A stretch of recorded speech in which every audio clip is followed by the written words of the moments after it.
오늘 우리에게 주시는 하나님의 말씀은 사도행전 27장 21절에서 26절입니다. 여러 사람이 오래 먹지 못하였음에 바울이 가운데 서서 말하되 여러분이요 내 말을 듣고 그레데에서 떠나지 아니하여 이 타격과 손상을 면하였더라면 좋을 뻔하였느니라. 내가 너희를 권하노니 이제는 안심하라. 너희 중 아무도 생명에는 아무런 손상이 없겠고 오직 배뿐이리라. 내가 속한 바 곧 내가 섬기는 하나님의 사자가 어젯밤에 내 곁에 서서 말하되 바울아 두려워하지 말라. 내가 가이사 앞에 서야 하겠고 또 하나님께서 너와 함께 항해하는 자를 다 내게 주셨다 하였으니 그러므로 여러분이여 안심하라. 나는 내게 말씀하신 그대로 되리라고 하나님을 믿노라. 그런즉 우리가 반드시 한 섬에 걸리리라 하더라. 아멘. 알렉산드리아 배에 승선한 사람들은 갑자기 몰아닥친 죽음의 유라굴로 광풍 속에서 모든 통제력을 상실해 버렸습니다. 유라굴로 광풍이 몰아닥친 순간부터 알렉산드리아 배가 그들의 통제력을 벗어나 버렸습니다. 그들은 여러 날 동안 해도 별도 보이지 않는 칠흑 같은 어둠 속에서 그들이 타고 있는 배가 어느 방향으로 휩쓸려 가는지조차 알지 못했습니다. 항해의 위험을 무릅쓰면서까지 지키려 했던 재산도 그들의 통제 밖에 있었습니다. 그들은 죽음의 광풍 속에서 이력 편주와도 같은 알렉산드리아 배가 전복하지 않도록 그토록 지키려 했던 그들의 재산마저 바다 속에 다 내버려야만 했습니다. 그렇다고 그들이 자신들의 미래를 통제할 수 있었던 것도 아니었습니다. 여러 날 동안 먹지도 마시지도 못했지만 죽음의 광풍은 조금도 잦아들 기미가 보이지 않았습니다. 그 결과 그들의 심중에서 구원의 여망마저 사라져버리고 말았습니다. 미래에 대한 희망마저 깡그리 증발해버린 것이었습니다. 그들은 신랄 같은 마지막 희망의 끈마저 스스로 놓아버린 채 모두 죽음의 절망 속으로 떨어져 내리고 말았습니다. 만약 알렉산드리아 배에 그들만 타고 있었다면 그들의 인생은 죽음의 광풍이 몰아치는 지중해 바다 한가운데에서 그렇게 허망하게 끝나버리고 말았을 것입니다. 하지만 그 알렉산드리아 배에는 사도 바울도 타고 있었습니다. 하나님의 섭리에 따라 황제의 법정에서 주님의 증인으로 서야 할 바울이 그 배에 타고 있는 한 죽음의 유라굴로 광풍도 바울이 타고 있는 알렉산드리아 배를 삼켜버릴 수는 없었습니다. 그래서 모든 통제력을 상실한 사람들이 죽음의 절망 속에 빠져버린 바로 그 순간 바울만은 그 절망의 한가운데에서 도리어 일어섰습니다. 그리고 죽음의 절망 속에 빠져있는 사람들에게 안심하라고 선포했습니다. 안심하라고 번역된 헬라어 동사 유디메오는 본래 기뻐하다는 의미라고 했습니다. 마지막 희망의 끈마저 스스로 놓아버린 채 죽음의 절망 속에 빠져버린 사람들에게 바울이 그렇게 선포할 수 있었던 것은 전적으로 하나님의 말씀 덕분이었습니다. 바울이 위대한 사도라고 해서 죽음의 광풍이 바울만은 비켜간 것이 아니었습니다. 바울 역시 다른 사람들과 똑같이 죽음의 광풍에 휩쓸리며 시달렸습니다. 그러나 그 죽음의 광풍 속에서도 하나님께서 바울에게만은 당신의 사자를 통해 당신의 말씀으로 함께 해주고 계셨습니다. 24절을 보시겠습니다. 바울아 두려워하지 말라. 내가 가이사 앞에 서야 하겠고 또 하나님께서 너와 함께 항해하는 자를 다 네게 주셨다 하였으니, 바울은 분명히 알고 있었습니다. 유라굴로 광풍이 아무리 죽음의 광풍이라 할지라도 천지를 창조하신 하나님의 말씀이 더 힘이 있다는 사실을 말입니다. 그 하나님의 말씀이 자신과 함께하고 계시는 한 이 세상의 그 어떤 죽음의 광풍도 그 하나님의 말씀을 쫓아 로마로 향해 가는 바울의 앞길을 가로막을 수는 없었습니다. 바울은 그 하나님의 말씀으로 죽음의 절망 속에 빠져 있는 사람들을 격려하면서 그들에게 하나님을 이렇게 증언하였습니다. 23절입니다. 내가 속한 바 곧 내가 섬기는 하나님의 사자가 어젯밤에 내 곁에 서서 말하되, 바울은 먼저 하나님을 내가 속한 하나님이라고 증언하였습니다. 바울에게 하나님은 아득히 멀리 계시는 누군가의 하나님이 아니었습니다. 바울에게 하나님은 언제나 내가 속해 있는 나의 하나님이셨습니다.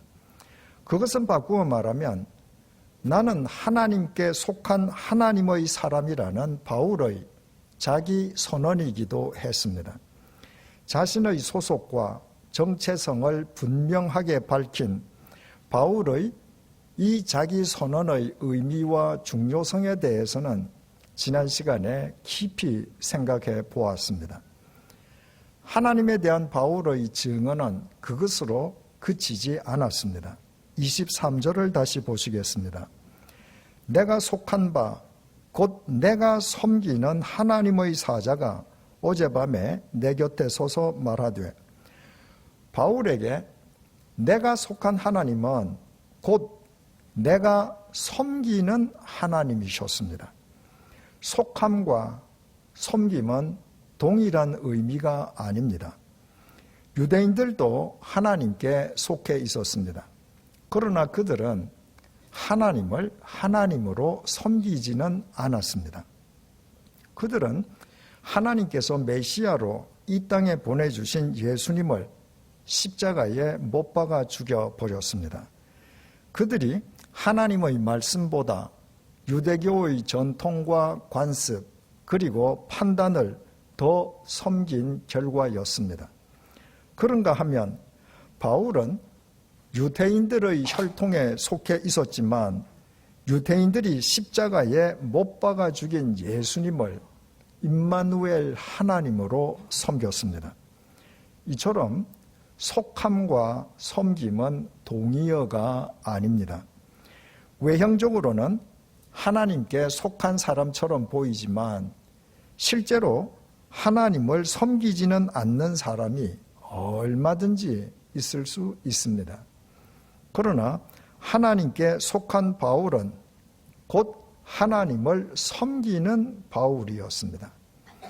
우리가 정녕 하나님께 속한 사람이라면 우리는 하나님을 섬기는 사람이 되어야 합니다. 섬기다는 의미의 헬라어 동사 라트리오는 예배하다, 경배하다는 뜻이기도 합니다. 하나님을 섬기는 사람은 하나님을 예배하는 사람입니다. 하나님을 예배하지 않고 하나님을 섬길 수는 없습니다. 예배와 섬김은 동전의 양면처럼 어떤 경우에도 분리될 수 없습니다. 하나님을 예배하는 것은 하나님에 대한 섬김의 시작입니다. 그리고 예배를 통해 하나님에 대한 섬김의 구체적인 내용이 확정됩니다. 예배의 결과가 섬김인 것입니다. 그러므로 예배를 드리지는 않지만 하나님을 섬기기는 한다는 말은 이론적으로는 가능할 수 있을는지 모르지만 그리스도인의 삶에는 결코 적용될 수 없는 말입니다. 하나님에 대한 예배와 섬김은 예배당 안에 국한되어 있지 않습니다. 예배와 섬김의 출발지는 예배당 안이지만 그 완결지는 예배당 밖 삶의 현장이어야 합니다. 예배당 안에서 예식으로 드려진 예배와 섬김이 예배당 밖에서 삶의 예배와 섬김으로 완결되어져야 한다는 말입니다. 예배당 안에서 예식으로 드려지는 예배와 섬김의 대상이 하나님이시라면 예배당 밖에서 삶으로 이루어지는 예배와 섬김의 대상은 사람입니다. 예배당 안에서 드려지는 예배는 반드시 예배당 밖 삶의 현장에서 사람에 대한 섬김으로 귀결되어야 한다는 의미입니다. 바울은 본래 유대교인이었습니다. 그는 다른 유대교인들처럼 예수님을 부정하면서 교회 짓밟는 일에 열심을 다했습니다. 바울은 그것이 하나님을 섬기는 것이라고 확신했습니다. 그가 예배하고 섬긴 하나님은 성경을 통해 당신을 계시해 주신 하나님이 아니라 유대교의 전통과 관습에 의해 조작된 하나님의 허상이었습니다. 그러나 다메섹 도상에서 주님의 부르심을 받는 순간 바울은 그동안 그릇 섬겨오던 하나님의 허상에서 벗어났습니다. 주님의 부르심을 받고 보니 그동안 자신이 부정해왔던 예수님이 자신의 죗값을 대신 치러주시기 위해서 십자가의 제물로 죽임당하셨다가 3일 만에 죽음의 권세를 깨트리고 다시 살아나신 임마누엘 하나님이셨습니다. 그때부터 바울은 그 하나님만 예배하고 섬겼습니다. 그리고 하나님에 대한 바울의 예배와 섬김은 언제나 사람을 섬기는 삶으로 이어졌습니다. 다메섹 도상에서 자기에게 임하신 주님에게 누구시냐고 물었을 때 예수님께서 바울에게 나는 네가 박해하는 예수라고 대답하셨습니다. 바울은 그때까지 예수님을 직접 박해한 적이 단 한 번도 없었습니다. 그는 단지 예수 믿는 사람들을 박해했을 뿐이었습니다. 그런데도 예수님께서는 바울에게 나는 네가 박해하는 예수라고 말씀하셨습니다. 예수님께서 바울이 박해한 사람들과 당신 자신을 동일시하신 것이었습니다. 바울은 중요한 사실을 깨달았습니다. 하나님을 섬기는 것은 하나님께서 사랑하시는 사람들을 섬김을 뜻한다는 사실이었습니다. 그가 온갖 어려움을 무릅쓰고 세 차례나 지중해 세계를 누비고 다녔던 것도 한 사람이라도 더 많은 사람을 섬기는 것이 곧 하나님에 대한 예배요 섬김임을 알았기 때문이었습니다. 바울이 3차 전도 여행 중에 고린도에서 로마에 있는 그리스도인들에게 써보낸 편지가 로마서입니다. 그 편지에 이런 내용이 있습니다. 로마서 1장 14절에서 15절 내용입니다. 헬라인이나 야만인이나 지혜 있는 자나 어리석은 자에게 다 내가 빚진 자라. 그러므로 나는 할 수 있는 대로 로마에 있는 너희에게도 복음 전하기를 원하노라. 바울이 3차 전도 여행 중 에베소에서부터 자신의 마지막 생을 던질 곳을 로마로 정한 것은 제국의 수도 로마에 대한 호기심 때문이 아니었습니다. 복음을 통해 로마에 있는 사람들까지 섬기기 위함이었습니다. 하나님에 대한 바울의 예배와 섬김은 이처럼 끝도 없이 사람 섬김으로 계속 이어져 갔습니다. 유라굴로 광풍 속에서도 마찬가지였습니다.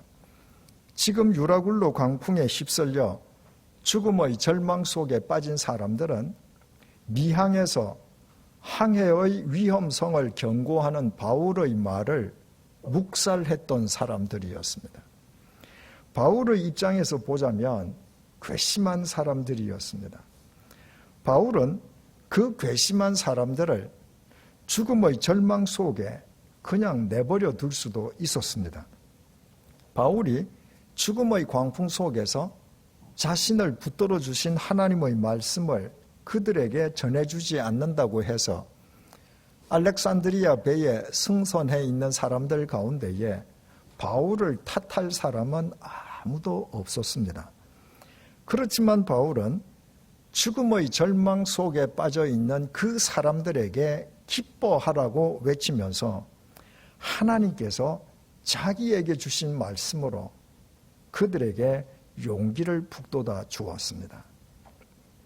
이때 바울은 젊은 나이가 아니었다고 했습니다.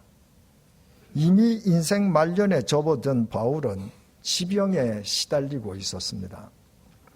그 바울이 죽음의 광풍에 휩쓸려 여러 날 동안 먹지도 마시지도 못했습니다. 알렉산드리아 배에 승선해 있는 276명 가운데 노쇠하고 병약한 바울이 체력적으로 가장 지쳐 있었을 것이 분명합니다.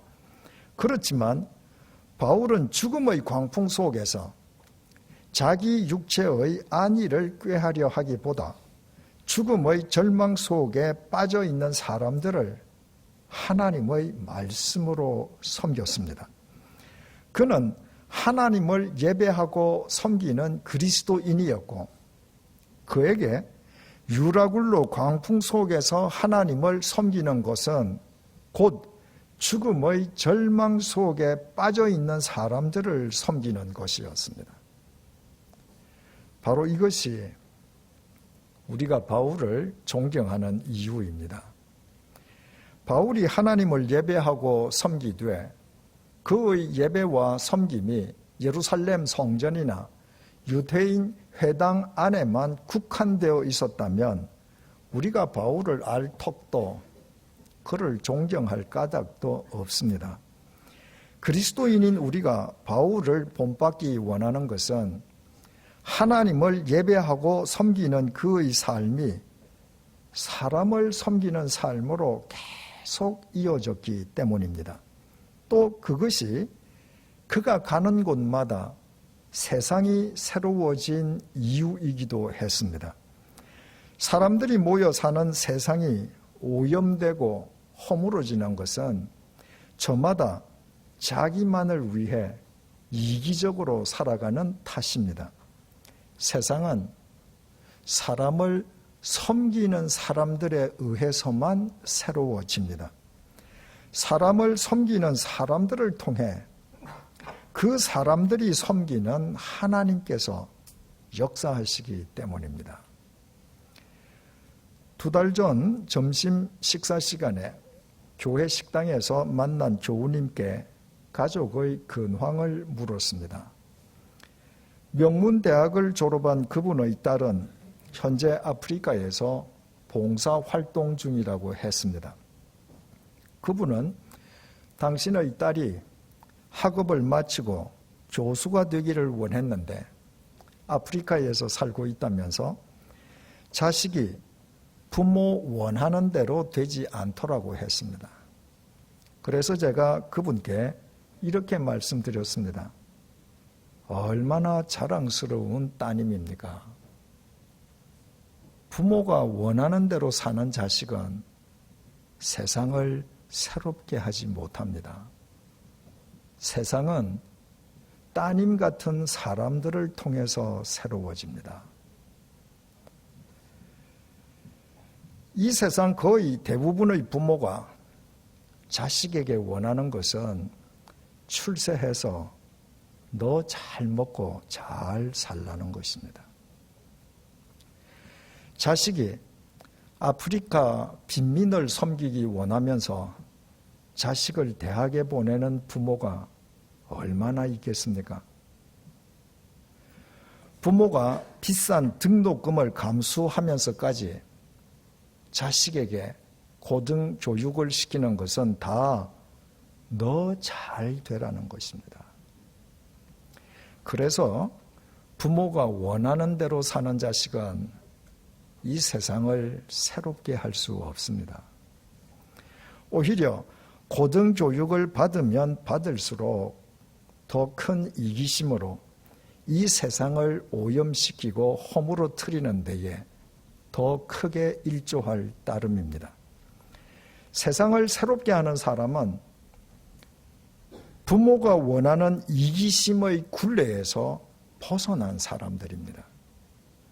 그런 사람이 세상의 부귀영화가 아니라 사람을 섬기기 위한 삶을 살 수 있고 그가 섬기는 하나님의 통로로 세상을 새롭게 할 수 있습니다. 바울은 이스라엘 12지파 가운데 초대 왕을 배출한 베냐민 지파 출신이었습니다.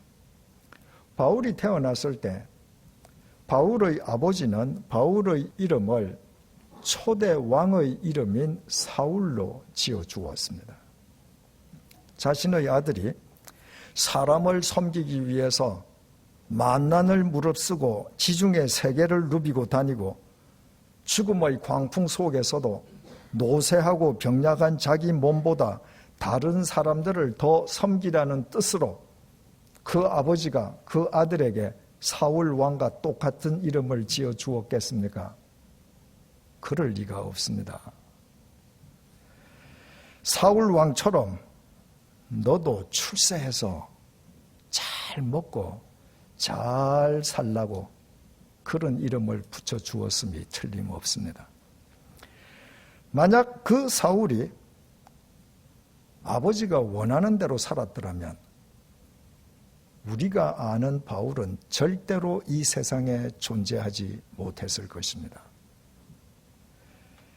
바울이 바울일 수 있었던 것은 아버지의 이기적인 염원이 담긴 이름 사울을 버리고 오직 하나님만 섬기는 지극히 작고 작은 바울이 되어 일평생 하나님께서 사랑하시는 사람들을 섬기는 삶으로 일관했기 때문입니다.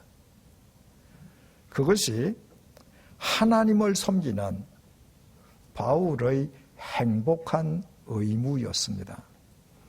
그리고 하나님께서는 그 바울을 통로로 삼아 이 세상을 새롭게 하셨습니다.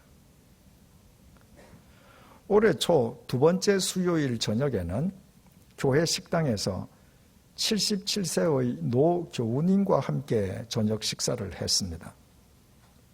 합정동 토박이 주민인 그분은 우리 교회가 창립되기 이전에 이곳 양화진과 주위가 얼마나 지저분했었는지 잘 알고 있는 산 정인이었습니다. 5년 전이었습니다. 어느 날 밤에 젊은이들이 줄을 지어 양화진으로 들어가는 광경을 보았습니다. 한 젊은이에게 무슨 일이냐고 물었더니 강의를 들으러 간다고 했습니다. 호기심에 그분도 젊은이들을 따라갔습니다.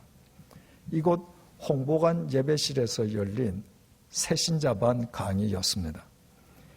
예배당에 앉은 것이 평생 처음이었는데도 새신자반 내용이 그분의 마음에 와 닿았습니다. 그분은 내친 김에 새신자반에 이어 성숙자반과 사명자반까지 모두 수료하고 주일 예배에도 참석하기 시작했습니다. 어느 주일이었습니다. 주일 예배를 마친 그분이 1층 칭조실에서 차를 마시고 있을 때였습니다. 한 교우님이 실수로 바닥에 커피를 쏟자 다른 교우님이 얼른 걸레를 들고 와서 바닥에 쏟아진 커피를 닦았습니다. 경제학을 전공하고 평생 경제활동에 종사해온 그분이 보기에 걸레질을 하는 교우님의 모습이 노동의 대가를 받는 사람의 행동이 아니었습니다. 노동의 대가를 받는 사람이라면 그런 몸짓과 표정으로 걸레질을 할 수는 없었습니다. 그분은 그때까지 공공장소에서 그런 몸짓과 표정으로 걸레질을 하는 사람을 단 한 번도 본 적이 없었습니다. 자신이 전공하고 실행해온 경제학 논리로는 설명할 수 없는 일이었습니다. 그분은 그것이 그리스도인의 섬김이요 행복이라는 사실을 알았습니다. 그 이후 그분 역시 그리스도인으로 살고 있습니다. 그분이 알고 있던 경제학의 논리로는 도저히 설명할 수 없는 섬김의 행복을 누리며 살기 위함입니다. 그분이 그렇게 살아가는 한 그분 주위가 새로워지기 시작할 것이면 두말할 나위가 없습니다. 국회에서 장관 후보자들에 대한 인사청문회가 계속되고 있습니다. 문재인 대통령은 후보 시절에 공직 배제 5대 원칙을 공약으로 내걸었습니다. 부동산 투기, 위장 전입, 세금 탈루, 논문 표절, 병력 비리의 전력이 있는 사람은 고위 공직자로 내세우지 않겠다는 공약이었습니다. 그러나 막상 대통령이 임명한 고위 공직자 가운데 공직 배제 5대 원칙에서 완전히 자유로운 사람은 없다고 해도 과언이 아닙니다. 대통령의 공약인 공직 배제 5대 원칙에 저촉되지 않는 사람을 찾기가 그만큼 어려웠기 때문일 것입니다. 하지만 그것은 우리 사회에서 많이 배우고 높은 직위에 있는 사람들일수록 이기적인 삶을 살아왔다는 반증이기도 합니다. 그래서야 아무리 사람이 바뀌어져도 우리 사회가 근본적으로 새로워질 수는 없을 것입니다. 우리 자신은 어떻습니까? 만약 우리 자신이 오늘이라도 하나님의 청문회장에 서야 한다면 우리에게는 국회 인사청문회장의 장관 후보자들보다 조금이라도 더 나은 점이 있기는 있습니까? 우리가 매주일 하나님을 예배하고 섬기면서도 우리의 예배와 섬김이 예배당 안에만 국한되어 있는 것은 아닙니까? 우리의 예배당 밖 삶은 예배당 안 예배와 섬김과 완전히 단절되어 있는 것이 아닙니까? 예배당 안에서 하나님을 예배하고 섬기는 내가 예배당 밖에서는 누구보다도 이기적인 삶을 살고 있는 것은 아닙니까? 부동산 투기, 위장 전입, 세금 탈루, 논문 표절, 병력 비리, 그것은 모두 내 자신의 전력 아닙니까? 내가 당연한 듯 받고 있는 나의 고액 연봉 때문에 여러 사람의 일자리가 사라져버린 것은 아닙니까? 내가 누리고 있는 나의 기득권으로 인해 이 세상의 양극화가 점점 더 심해지고 있는 것은 아닙니까? 이 세상에 수많은 교회가 있는데도 이 세상이 새로워지지 않는 것은 이 세상의 교회가 바로 나 같은 사람들로 가득 차 있기 때문인 것은 아닙니까? 그렇게 살아서야 아무리 많이 배우고 아무리 높은 지위에 올라도 일평생 불행한 경제 논리의 굴레에 갇혀 살 뿐 경제 논리를 초월한 참 그리스도인의 행복을 누릴 수는 없습니다. 우리가 정녕 하나님을 예배하고 섬기는 그리스도인이라면 나 자신만을 위한 이기적인 삶에 이제 마침표를 찍으십시다. 우리가 하나님을 섬기는 만큼 하나님께서 사랑하시는 사람들을 섬기는 삶을 사십시다. 바울처럼 헬라인이든 야만인이든 지혜 있는 사람이든 어리석은 사람이든 하나님에게 진 사랑의 빚을 사람들에게 갚으면서 살아가십시다. 내가 편할 때뿐만 아니라 바울처럼 죽음의 광풍 속에서도 사람들을 섬기십시다. 내가 젊었을 때뿐만 아니라 바울처럼 나이가 더욱 들어갈수록 더 많은 사람들을 섬기는 참 그리스도인으로 살아가십시다. 언제 어디에서나 사람들을 섬기는 삶으로 우리 자신이 하나님을 섬기는 그리스도인임을 스스로 입증하면서 살아가십시다. 그때 죽음의 권세를 깨트리고 3일 만에 다시 살아나신 주님께서 우리를 통해 죽음의 절망 속에 빠져 있는 이 세상을 새롭게 소생시켜 주실 것입니다. 바로 거기에 경제 논리를 초월한 우리의 행복이 있습니다. 기도하시겠습니다.